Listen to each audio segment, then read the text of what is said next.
Talaga nga namang Domingo po. Itong si Senator and re-electionist Bato de la Rosa. Tama talaga tayo guys ng hinala at never po talagang nagkamali. Itong ating instinct na itong si Bato de la Rosa ay nasa likod po ni Apollo Kibuloy. Kaya nga guys, kung mapapansin nyo, sobra-sobra na po yung delaying tactics na ginagawa nila. But kudos din po dito kay Senator Risa Ontiveros na kahit dinadown siya at kinukontra siya ng ibang senador, hindi po siya nagpasindak. Kasi nga gusto niyang makamit ang totoong hustisya kahit napaka-dambuhala po ng kanyang kinakalaban, hindi po siya nagpatinag at patuloy po siya sa pakikipaglaban para makamit ang hustisya. At tingnan nyo ngayon, nagbunga na. 'Di ba? Kahit napakadaming beses na po na dinidelay ng mga alipores ni Kibuloy, 'di ba? Itong pag-usad ng kaso laban sa kanya. Una guys, 'di ba yung pagputok ng hearing, ano yung nangyari? 'Di ba? Lahat kumontra. Iilan lang ata yung mga umagri dito kay Senator Risa Ontiveros. And kung mapapansin nyo nga guys, walang pumunta sa Senate hearing ni Senator Risa Ontiveros na mga kasapi niya doon sa Committee on Women's, Children, Family Relation and Gender Equality.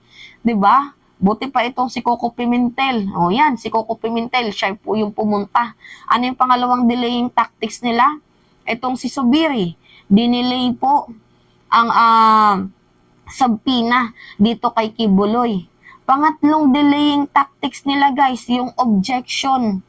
Di ba dapat after sight and contempt warrant of arrest, nagkaroon pa ng objection. So nagkalap pa ng 8 boto itong si Robin Padilla. But thanks to God kasi hindi naman po umusad itong kanyang 8 boto dahil nga boses na din po ng taong bayan and siguro God's will na din po ata ito guys para malaman ang mga kabulastugan ni Apollo Kibuloy so that hindi po nakabuo ng 8 boto itong si number 1 Senator Robin Hood Padilla. So after sana guys ng objection na yan dapat warrant arrest na.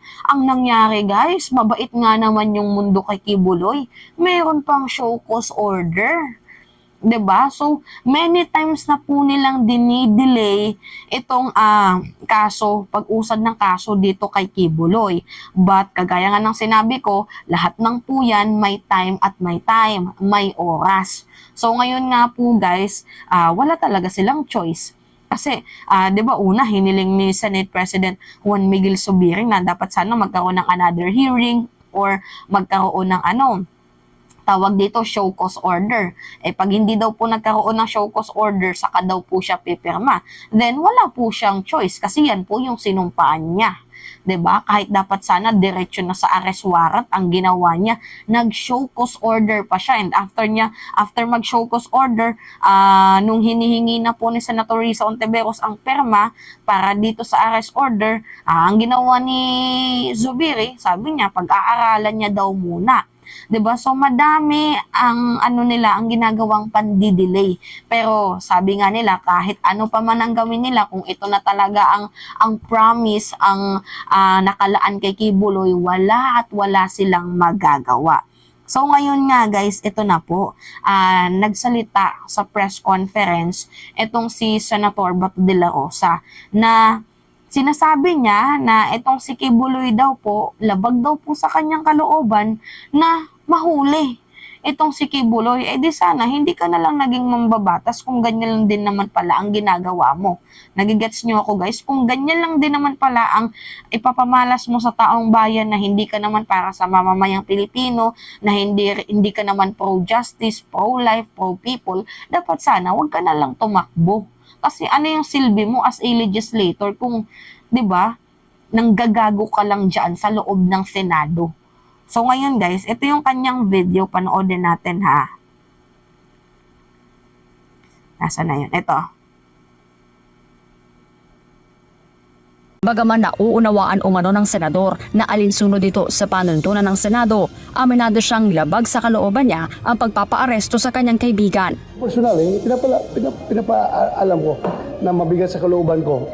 Isa ako sa mga senador na ayaw na kung pwede hindi sana makulong si pastor dito. We have some reasons. At the end of the day, we are legislators, so we don't have to be lawbreakers.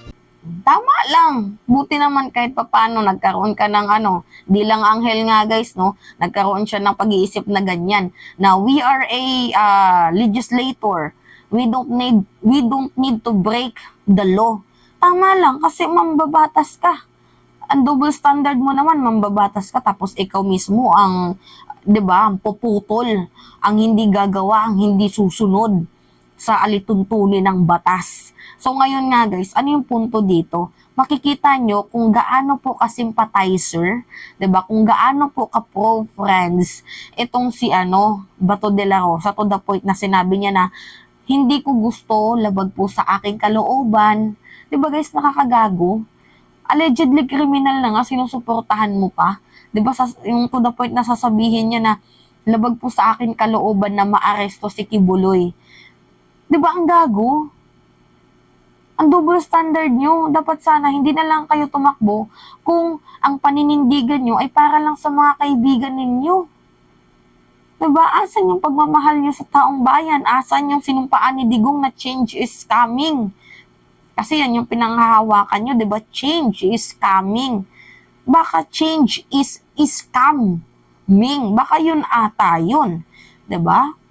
Ang titilok nila no guys, even din itong si Padilla nagsalita. Ito, pakinggan nyo. Senator Robin Padilla naman, sinabing ginawa rin ng kanyang opisina ang lahat para mapangalagaan ang karapatan ni Kibuloy. Pero kinikilala nito ang desisyon ni Senate Deputy Minority Leader Risa Ontiveros at ni Senate President Juan Miguel Migzubiri na pirmahan ang arrest order laban sa religious leader. Diba? So, ginawa na nga daw po nila lahat. Talaga nga naman, oo, ginawa nyo na ang lahat.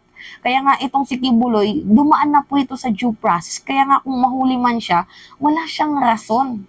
'Di ba? Dinaan siya sa talagang pinagtanggol nyo nga eh. Due process talaga. Lahat ng karapatan niya, lahat ng ano niya, binigay na sa kanya. So ngayon nga guys, sunod-sunod na po. At patong-patong, syabay-syabay. 'Di ba? Ang kasong kinakaharap ni Kibuloy, may dalawang warrant order, nakapatong na ng warrant order, tapos isang kaso na isinampa doon sa Korte Suprema. So ngayon nga guys, ito na nga kapag ang Senado at Kamara kung kaya niyang bastusin kapag nakitaan ng probable cause at guilty, 'di ba? Itong si Kibuloy doon sa sa korte, hindi niya pwedeng baliwalain itong ihahain na warrant order sa kanya kasi napaka-stricto po ng compliance doon sa korte. So kung kaya niyang bastusin itong Senado at Kamara, hindi daw po yan uubra sa korte. So anyway guys, kahit ano pa yung ginagawa nilang pagdidepensa, ang oras dumadating din. So kapag oras niya na talaga na managot siya, mananagot siya. And wala silang choice kahit labag man po yan sa kanilang kalooban dahil yan po yung rules. Yan po yung pinanumpaan nating batas. Hindi man po naging madali para kay Senator Risa Ontiveros, but cross our fingers again guys na sana matapos niya ito ng matiwasay. So anyway, ayun lang po guys, at it's me again, si Mima Alicia Nyot, nagbabalik ulit para sa ating panibagong video.